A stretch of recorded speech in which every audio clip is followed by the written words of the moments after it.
مثل ما بعض الحمقاء ركبوا على سفينة 3 أشخاص ركبوا على سفينة، اضطربت السفينة بالرياح وكادوا أن يغرقوا، فقال الربان ادعوا الله سبحانه وتعالى أن ينجينا، وقال يا أرحم الراحمين إن نجيتنا فجميع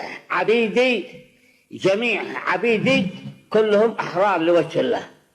والثاني قال إن أنجيتنا يا أرحم الراحمين فجميع ما أملكه في سبيل الله، أخرجها وقف في سبيل الله.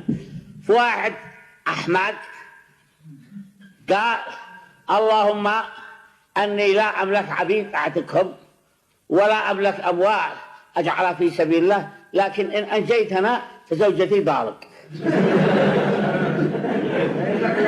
توهم أن الله يريد أن الإنسان يفلت أي شيء تحت سلطته، هذاك فلت العبيد ولكنها قربة حال ما يحررهم، وهذاك ترك أموال ونذر أموال في سبيل الله وأوقفها كلها وتخلص منها في سبيل الله.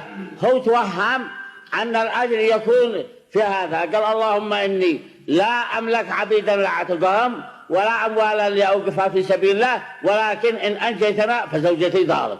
أي هذا الأحمق الذي فعله ويشتهي يتقرب إلى الله ولكن تقرب إليه بأبغض الحلال إلى الله.